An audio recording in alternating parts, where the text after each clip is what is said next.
I am really happy to welcome everybody. I'm Marge Greenfield. I have the title of Career Advancement and Development Officer at UH. I've met many of you, and I'm very happy to be here celebrating with everybody today. I'd like to start us off with a welcome from Dr. McGurian, a man who needs no introductions. Thank you, Dr. Greenfield. I am honored to be here tonight. Margie and I were talking earlier about a day, I think it was 2015, when she came in my office when I was president of the faculty, and the position now that Dr. Sasser holds, and said, our faculty are not doing as well as they can possibly be doing as it relates to promotions through the medical school. And I would like to take this on as a project in my capacity as someone who served on the CAPT and actually chair of the CAPT at the medical school, and be a conduit to really help our faculty move through the promotion process with less friction. And if you looked at the numbers, which we're not going to go through today, since she's done this heroic work, we are now promoting with our partner, Case Western Reserve School of Medicine, more and more faculty who are immensely deserving of this. So I don't think we can start this evening without a significant thanks and congratulations to Dr. Greenfield.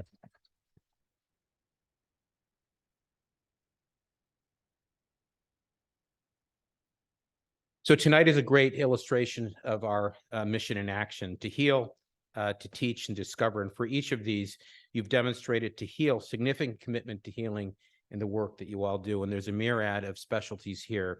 To teach, you've shown a significant dedication to scholarship, which is not only for our residents, but also our dear medical students from our principal partner at Case Western Reserve School of Medicine. And to discover, 63 of you are now teaching, if you will, our next generation of caregivers. You've published accelerators in advancing science and teaching. There's a record number. This is a record number of promotions, demonstrating the caliber of our team. Because remember, the promotion is an objective measure, whether it's completely accurate or not, for a third party, which would be the medical school, to determine the trajectory of one's academic career. So it's a reasonable benchmark. And today we have achieved a record number of promotions, demonstrating the caliber of the faculty that exist here. 8 of you were hired in a higher rank than you were at the prior institution before you arrived. And make no mistake, I sat on the CAPT at the medical school for some time. This is a tough medical school. It's a tough medical school. They expect a lot, and the faculty have delivered. Through promotion, you serve as role models for your peers. You incentivize those who are looking up to you to work even harder every day. These promotions reflect the strength of our collaboration with Case Western Reserve, relationship that dates back to the late 1800s. And recently, we had a wonderful event with Dean Gerson to celebrate 2 university-endowed professorships for Dr. Sabic and Dr. Salata, which I think furthers the I would say solidifying positive relationship between the school and the hospital. Together, you've pioneered novel ideas, trailblazed new approach, devices, leading-edge treatments, which now we're seeing in the papers and the news every single day about university hospitals. Many of our predecessors, as well as some of you in this room, have set the standard for care in your fields. Being the history buff I am, for those who don't know me, did you know that 90 years ago, one of our doctors performed the first successful removal of a heart tumor? Does anyone know who that is? Oh, come on. Claude Beck. Actually, it's pictured if you walk through the Lakeside Museum area, you'll see Claude Beck, and he also figured out rhythms, and he's amazing. 70 years ago, we pioneered pressure-regulated one-way valves for the treatment of hydrocephalus, and established one of the first clinics of these kids in the UH. Does anyone know the surgeon and neurologist who worked on that? Nelson and Foley. Great. Thank you, Dr. Bamkis. Later tonight, thank you. He invented the term asteristics. I didn't know that. Asterixis was Dr. Foley, the notion of tremors with hepatic encephalopathy. Later tonight, we'll hear from Dr. Guilherme Adesanya, the Director of Valve and Structural Heart Disease at the UH Harrington Heart and Vascular Institute, to talk about his promotion and what it means to him, and also Dr. Tiffany Hodges, a UH neurosurgeon, who are some of the pioneers. These are two of the pioneers at UH as it relates to heart and brain. The fact remains our collaboration, I think, with Case Western has played a huge role in advancing medicine. It helps us recruit and retain the best. I also want to thank for this night, in addition to Dr. Greenfield, Dr. Dan Simon, who, along with E. Fritz, Nicole Bollinger, and Abby Zona, as well as the entire UH promotion committee members, have gone above and beyond their way to make sure that we can ensure the best culture for academic promotion in this organization. Last year, just as an update on things, you heard me talk at this meeting about the economic tsunami that all hospitals are facing. And while I would say that it has been a giant wave, by virtue of these numbers, you could see our commitment to academic advancement has not in any way faltered. In fact, it's increased despite these pressures, which I think is a true test of the spirit of the organization's ultimate mission.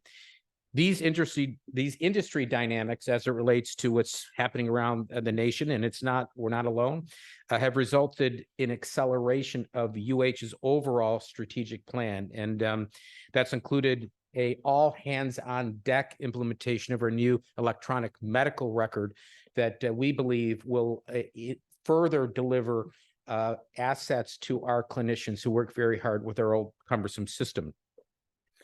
So this underscores the remarkable accomplishments of the 63 in this class, even more. So despite all the issues that you're dealing with as it relates to the clinical pressures, COVID, as it relates to the financial issues, and many of you who have leadership positions have been asked to figure out how to be more efficient, on top of the fact that we're dealing with one hand tied behind our back with an EMR that we felt when I came into this role that we have to change, you've still been able to advance your careers and therefore make us better through your successes. So I want to thank you for that. I also want to praise your family and your friends. And I see many family and I hear many children, which is the most wonderful sound in the world to hear here today, because ultimately these advancements is ultimately the true, I think, teamwork of the families that you have. And it takes a very strong support system for any one of us to be able to be successful in this academic world. And clearly you've all did that, and you have wonderful families. And I want to thank those families for supporting you in this mission. I also want to thank the department chairs. Being a chair myself, I've been absolutely blown away how the person who took over for me, Dr. Nicole Maronian, has been wildly more successful than me in promoting her faculty. I think last year she had 9. But all your department chairs have been integral into this, ultimately working with Dr. Greenfield. And to all of our faculty here tonight, there are 4 key themes I think that all of you, I'd love you to remember, that help differentiate UH, which has led to our growth, which has led to many of the accolades that we've received. We're not perfect. We've got a lot of issues that we have to deal with, as everyone does. We will attend to them. But clearly, I hope you'd agree that there are 4 major differentiators that exemplify UH, and by virtue of who you are now as leaders and have been, it is really incumbent upon you to continue to do this. It is, number one, it's the notion of kindness and compassion that we exhibit to our patients. It isn't just a feeling, it's a way of doing business, and inspires all of us to make sure that we are embarking the notion of compassion to our patients. It then drives our scientific advancement, because if we really are compassionate, we're thinking about better ways of doing things for our patients, and it drives our scientific progress. And under our scientific leadership, including Dr. Simon, we've continued to grow with both external funding. We're now the leader in Ohio as it relates to clinical trials, and we are inventing and discovering things left and right. And it's because I think that we have compassion. When you have scientific advancement and a perception of scientific advancement that gives hope to a patient. We're now doing more CAR T cells than everybody. We figured out how to make CAR T cells in 24 hours. And most of the country still, it's months working with Novartis. These are the kind of things that I think are driven by kindness and compassion. These pioneering breakthroughs have been our mantra for nearly 160 years. And I really want to thank all of you for that, because it's the next generation.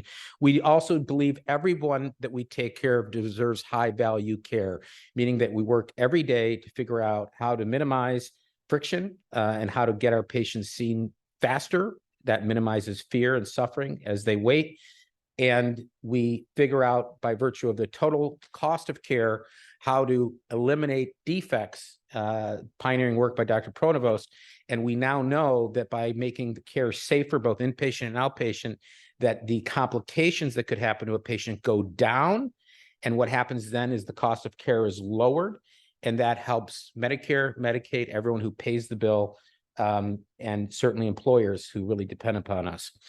And then finally, I think I'd hope you to remember, and I know you feel this, that we are Northeast Ohio's hometown team. Everything we do, every nickel and penny that is given in philanthropy, every discovery that we make, every advancement we make in making care safer is delivered for the people of this community, not for other states, countries, continents. It's for people here. And why is that important? It's important because those who want to help us because they feel that we are completely committed to this environment. So lastly, as it has once been said, a leader is one who knows the way, goes the way, and shows the way. And so as you advance to senior positions at associate and full professor, people will be looking at you, modeling their behavior, even without asking you. So that is, with great privilege comes great responsibility. And so I ask all of you to remember that and be the guiding light to people who are looking up to you and will look up to you. On behalf of the UH management team and the nearly 1.7 million patients who now come to UH somewhere every given year and would trust UH with their care, I thank you for your commitment in helping us understand how to constantly be ever better as it relates to healing, teaching, and discovering. And at this time, I'd like to welcome my good friend and our dean, Dr. Stan Gerson.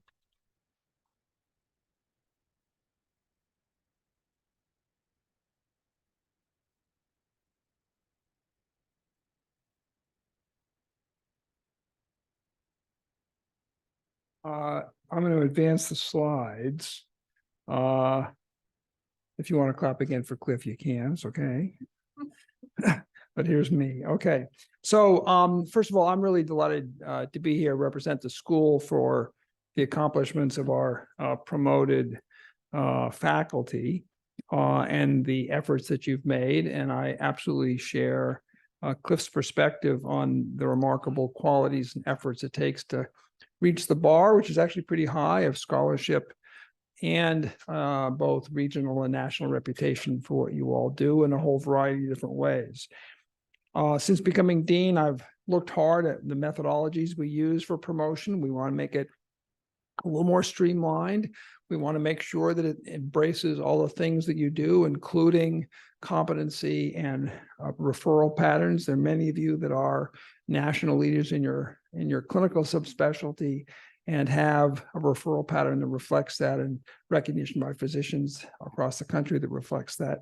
And I want to help make sure that we offer that as a pathway for promotion and even for tenure. I met yesterday with the chairs of the departments at UH to talk about the tenure pathway that we want to continue for a number of you who seek that designation.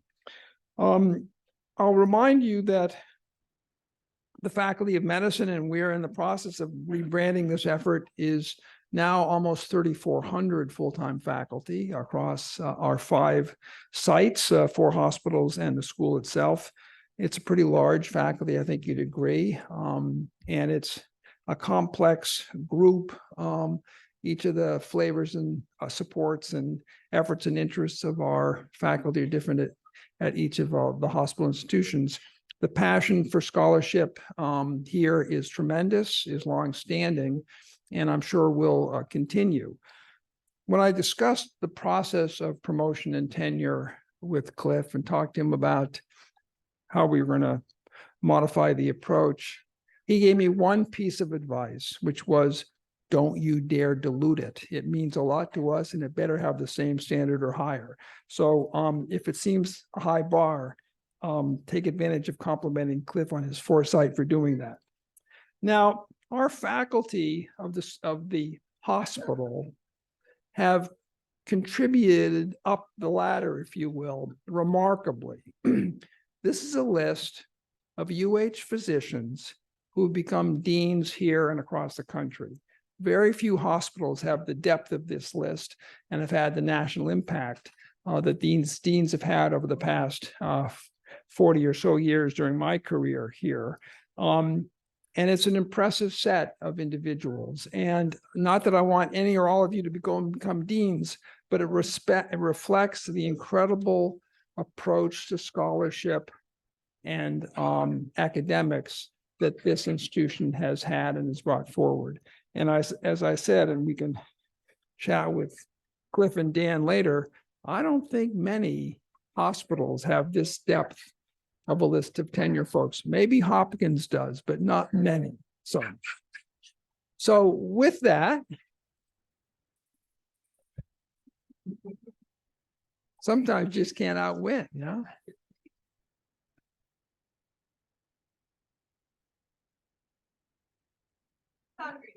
Yeah, I got it. Okay, so I'm not going to go further into comments because we have both an agenda this evening, and I'm actually as if not more interested of hearing from our accomplished faculty this evening. I'm going to turn it back to Marjorie and we'll hear from them. Thank you.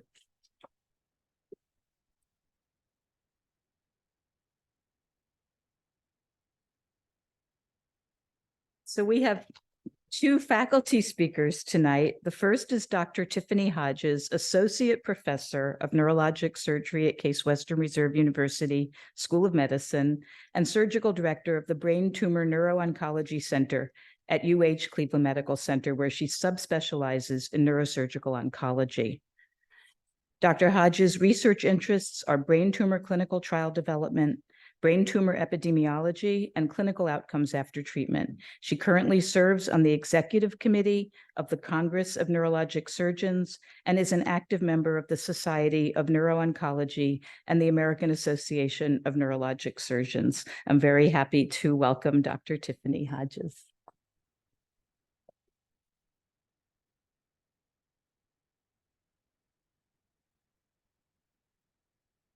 Ladies and gentlemen, esteemed colleagues, and distinguished guests, it is with tremendous gratitude and honor that I stand here today, accepting this promotion from assistant to associate professor at UH and Case Western. Being recognized amongst my peers at such a prestigious and important institution is truly a humbling experience. I wanted to talk a little bit about my journey. My journey to this position has been unique and deeply rewarding. I began my career in neuroscience as a 12-year-old at a math and science magnet school where Albert Einstein was our mascot. And I began to read tons of books on neuroscience. It was at that point that I told my parents that I wanted to become a neuroscientist and then eventually a neurosurgeon. My parents did not scoff or dissuade me, but supported and encouraged my decision. As a little girl from Georgia, that made all the difference. Eventually, I pursued a neuroscience and behavioral biology degree at Emory University, where my passion for neurosurgery first ignited. Through hard work, research, and commitment, I then completed my medical degree and neurosurgical residency at Duke, where I became a member of AOA and a Dean Scholar. It was during my neurosurgical oncology fellowship at MD Anderson Cancer Center, where my research on brain tumor treatment and clinical trial development took place. I'm grateful for the opportunities I've had to contribute to advancements in brain tumor clinical trial development, brain tumor epidemiology, and clinical outcomes after treatment. And the support I've found within the neurosurgical community has been invaluable to me throughout my career.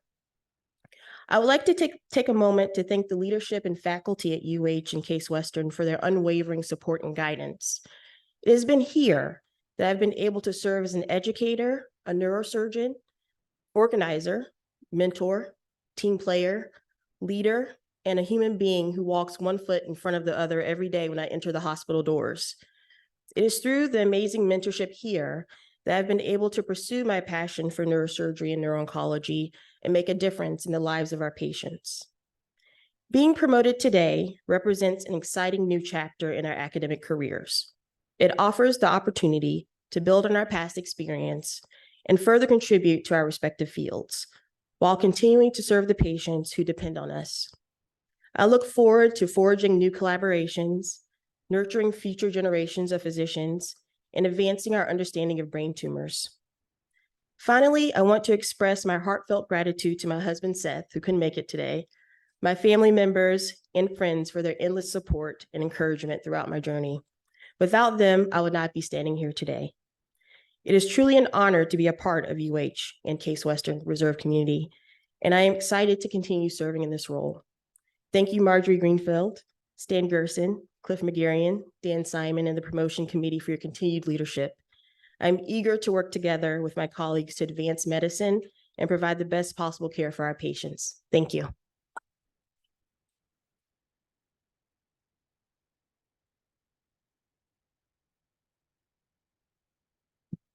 Oh. I now have the privilege of introducing Dr. Guilherme Adesanya. Dr. Adesanya is professor of medicine at Case Western Reserve University and a nationally and internationally recognized interventional cardiologist and heart valve specialist. He serves as co-director of the UH Harrington Heart and Vascular Institute Valve and Structural Heart Disease Center and holds the Alexander and Mariana McAfee Chair in Innovative Cardiac Interventions. Dr. Adesanya's area of expertise include aortic valve stenosis, mitral regurgitation, transcatheter aortic valve replacement, and transcatheter mitral valve repair and replacement. He has become one of the world's leading experts in intravascular optical coherence tomography, OCT.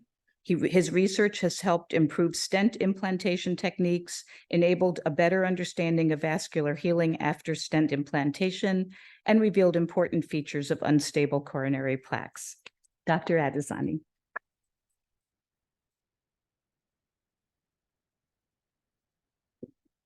All right, so it's thank you very much for having me here. It's really an honor to be in front of all of this distinguished faculty, Dr. McGarrian, Dan, Professor Salata, and all of the other professors that are here. It's my honor really to be here. For me, this promotion as a full professor means a lot because I'm a foreign medical graduate.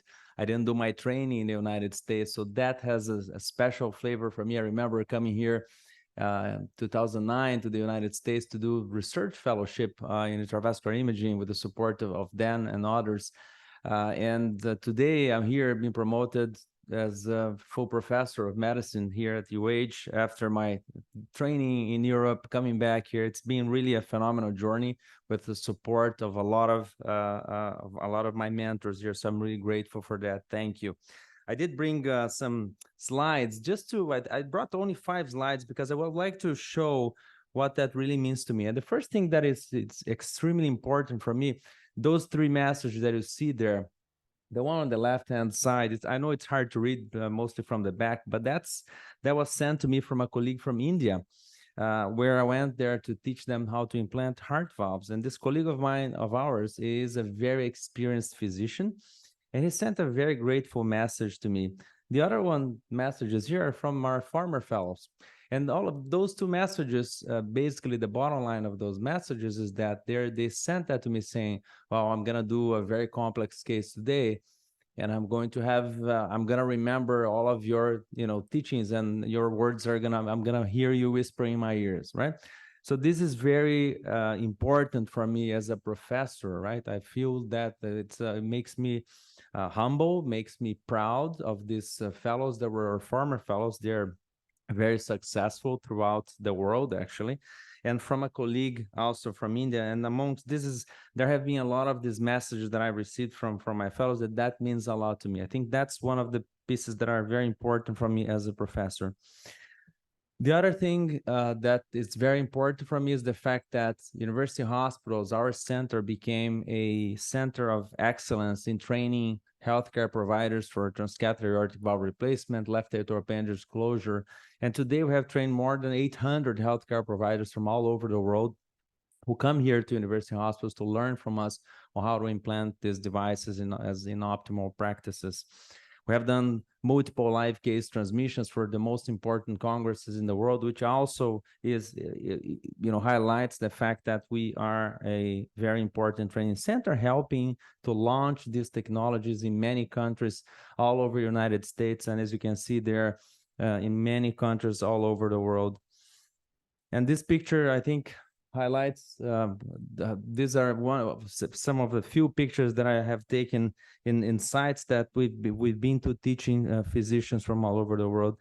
Obviously, the publications are very important. We have been, I think, pioneers in several things in the aortic valve replacement as well as mitral valve repair. And I would like to highlight, as Dr. Magarian very well pointed out, the fact that optimizing the resources for healthcare, so being able to deliver excellent care to our patients, pristine care, I should say, while optimizing resource utilization, it has been one very important piece of research that we have done, and we have published a lot of studies on that. And finally, I think what is also very important, because teaching is important, providing excellent care is important, but while doing that, we're able to grow our center tremendously and providing this care and delivering this excellent care to the patients from Northeast Ohio. And I'm proud to see that also the growth, the tremendous growth of our center. So teaching people from all over the world, teaching our fellows while still providing excellent care. So I'm very proud to be here today. I'm very proud and thankful to my mentors, Dr. Salata, Dan, Dr. Magarian, Dr. Rajagopalan, Mary Shishibor. So thank you very much. I'm really honored. And to me, it's really a dream come true. As a foreign medical graduate from Brazil, I never thought I would be here today, but I am, and I'm very proud and very thankful for everybody. Thank you.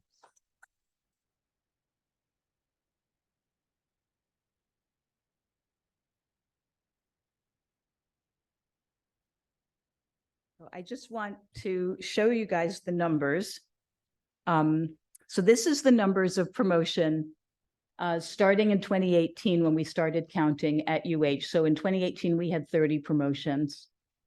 You can see that it was between 30 and 38 for 4 years. And then we kind of had a jump. I think the jump is really attributable to a lot of the work that the departments have done, the chairs have done. And I've also been very appreciative of my opportunities to meet with people individually and talk about promotion.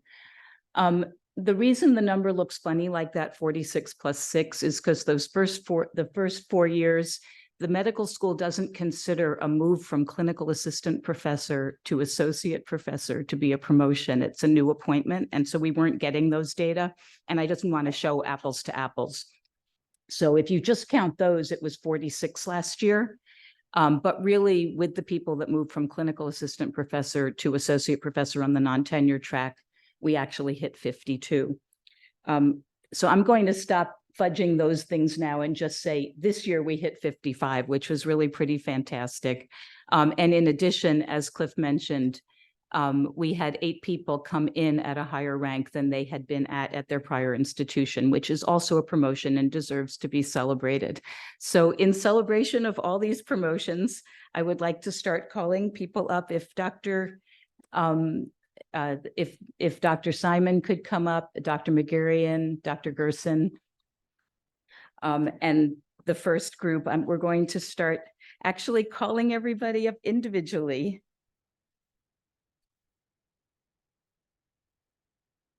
Yeah.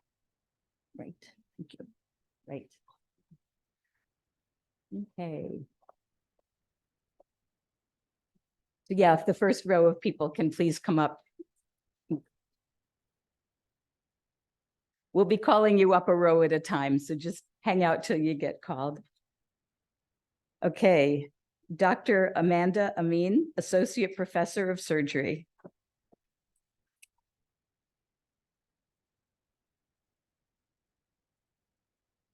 Dr. Ivan Kakulev, Associate Professor of Medicine.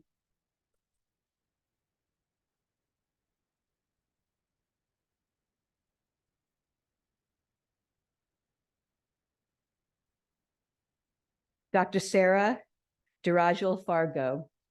Associate Professor of Pediatrics. I don't think that she's here. Dr. Nicole Fowler, Associate Professor of Otolaryngology.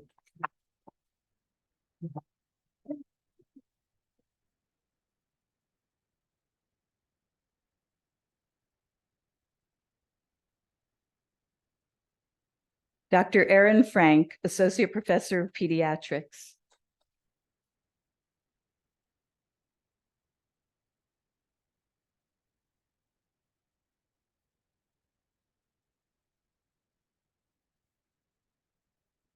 Dr. Lauren Henke, Associate Professor, Dr. Stephen Gunsler, Associate Professor of Neurology. I don't think he was able to come. Dr. Lauren Henke, Associate Professor of Radiation Oncology.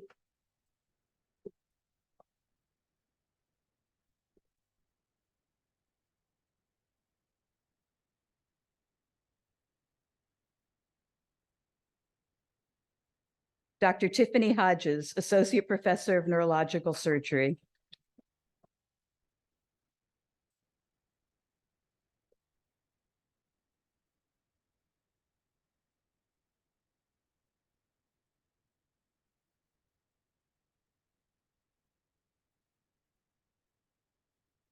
Dr. Andrew Hunt, Associate Professor of Psychiatry.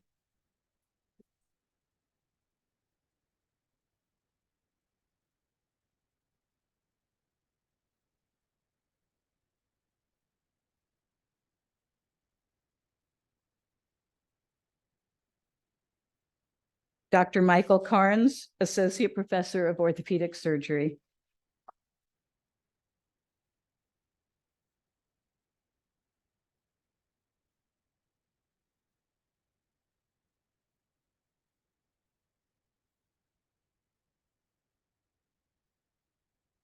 Dr. Grace Kim, Associate Professor of Pediatrics. I don't think she was able to come. Dr. Andre Masiu, Associate Professor of Medicine.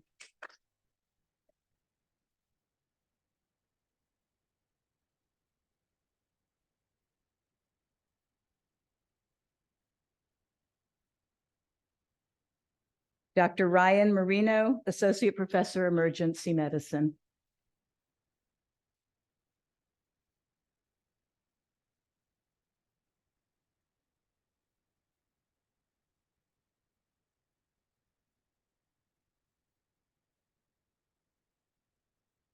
Dr. Holly Marshall, Associate Professor of Radiology.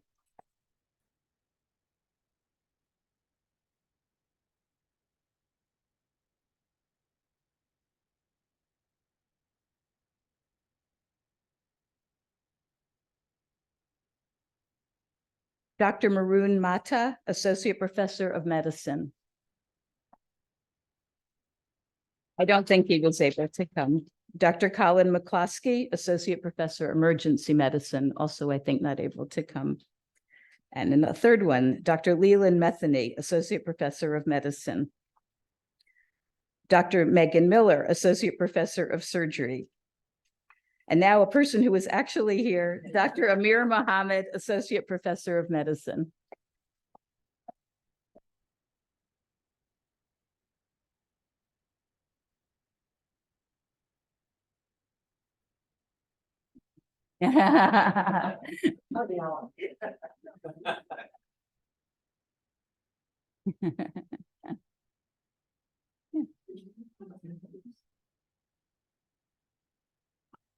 Dr. Matthew Mormon, Associate Professor of Surgery. Dr. Jonathan Moses, Associate Professor of Pediatrics. Dr. Douglas Naylor, Associate Professor of Surgery. No? Dr. Jamie Noguez, Associate Professor of Pathology.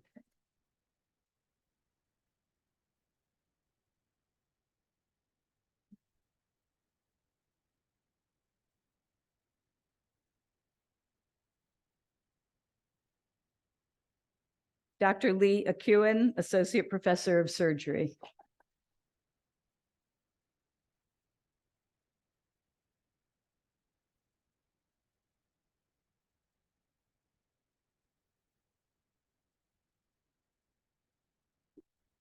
Dr. Mohammed Osman, Associate Professor of Medicine. Dr. Ama Awusu Ansah, Associate Professor of Pediatrics.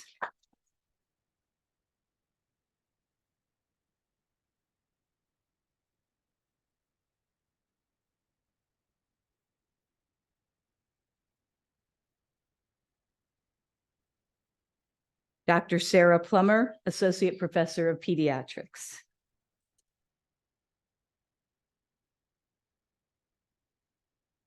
Dr. Rachel Pope, Associate Professor, Urology.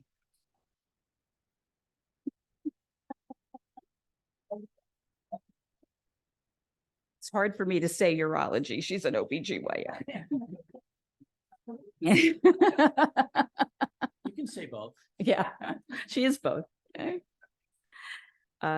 Dr. Joseph Paluchny, Associate Professor of Surgery. I don't think he was able to come. Dr. Thomas Rafe, Associate Professor of Pediatrics. Dr. Sanjita Ravishankar, Associate Professor of Pathology.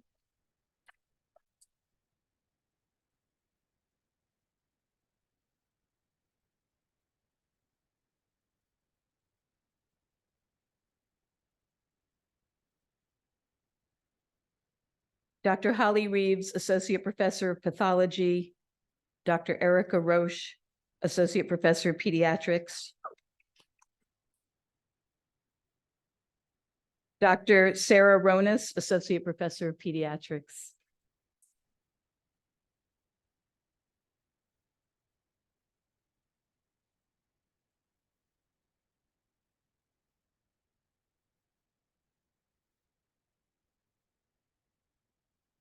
Dr. Amy Rushing, Associate Professor of Surgery.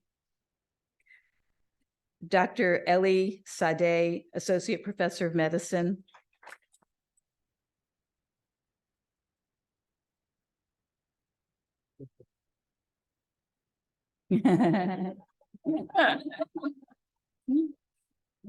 If people need an extra picture, it's fine. Thank you. Dr. Rami Sabe, Associate Professor of Pediatrics.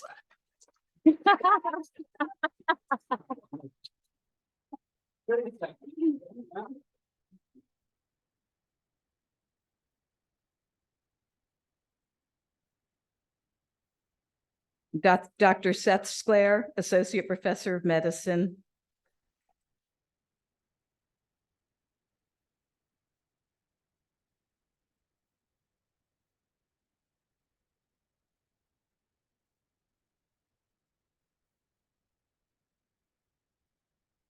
Dr. Alessandro Serra, Associate Professor of Neurology.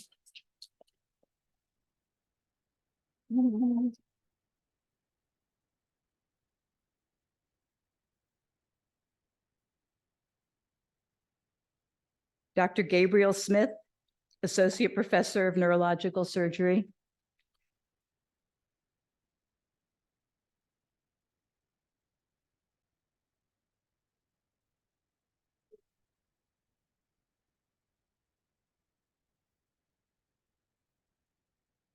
Dr. Nathan Stahauer, Associate Professor of Medicine. And Pediatrics.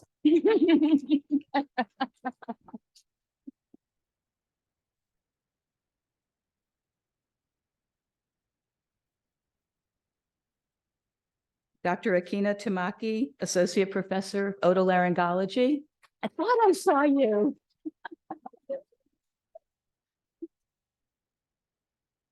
I'm so glad you made it.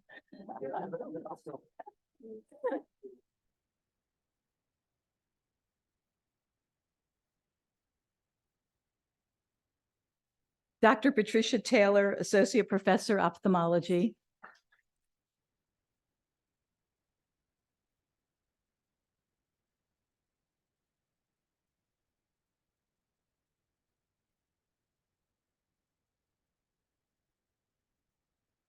Dr. Nicholas Zorsky, Associate Professor, Radiation Oncology. I think he's not coming. We now have a special person accepting the honor for her mother. So for Dr. Janine Aruda, Professor of Pediatrics, is her daughter, medical student Sophia Aruda.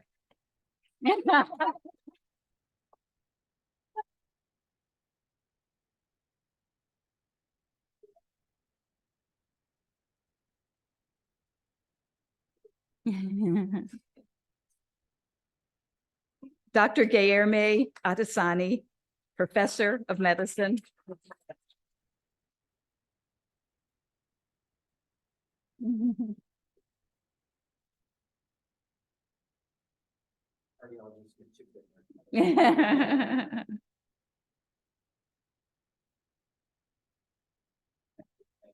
Dr. Christopher Bailey, Professor of Neurology.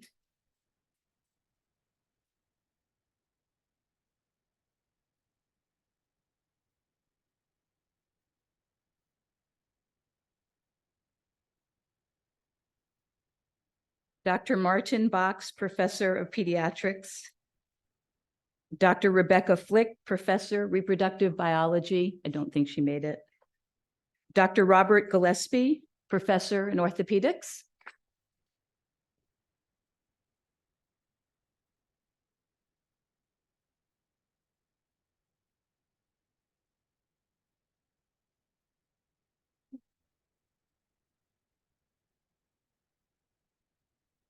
Dr. Hannah Gilmore, Professor in Pathology.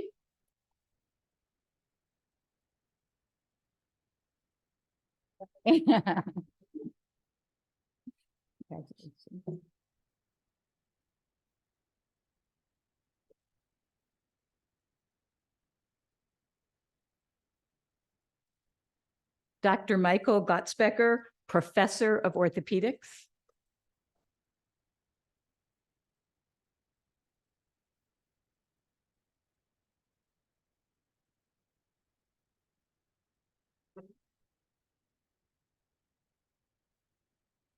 Dr. Alan Hoffer, Professor, Neurological Surgery.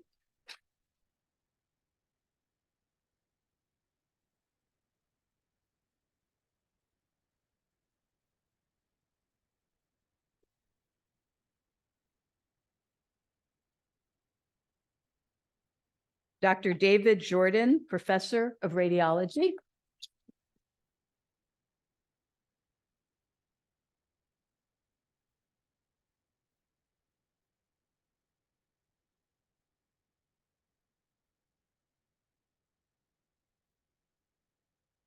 Dr. Ganur Karakurt, Professor of Psychiatry.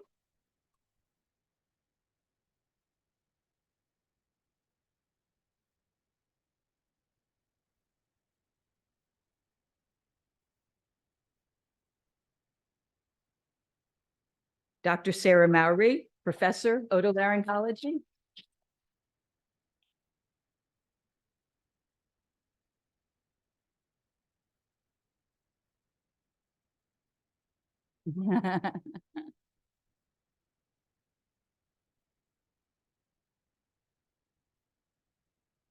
Dr. Ross Myers, Professor of Pediatrics.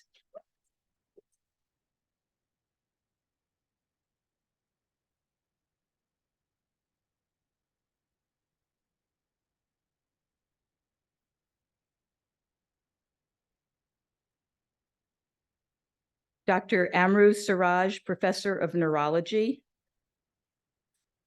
Dr. Asef Sheikh, Professor of Neurology.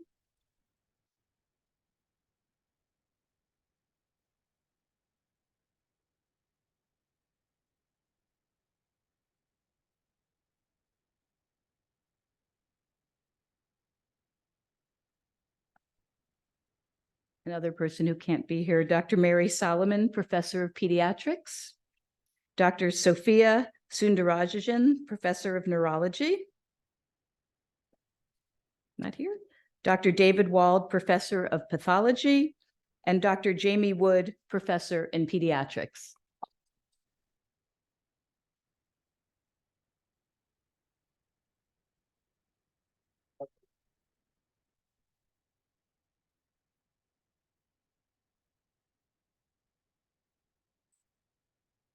And pediatrics definitely gets the Team Spirit Award today.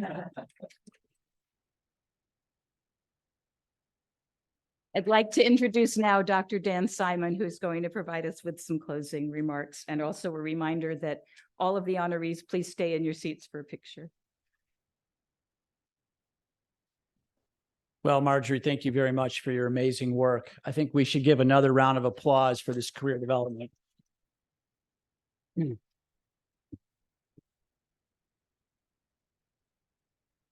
Promotion is a very big deal. And I think nothing makes me happier and more inspired than to look out and see this amazing group. So congratulations again to all of you. I think it's great that the family's here and that we put into perspective, exactly what this means. It is very, very difficult to be promoted. If you think about the fact that the acceptance rate for a paper that we use as a criteria for promotion hovers in the 10 to 15% range, and that funding a grant is as low as 5% and perhaps as high as 15%, the odds are stacked against all of us. But your resilience, your perseverance, your agility, and your nimbleness, your dedication and your commitment have allowed you to succeed. And we are so very proud of you for that. And we'd like to congratulate you again.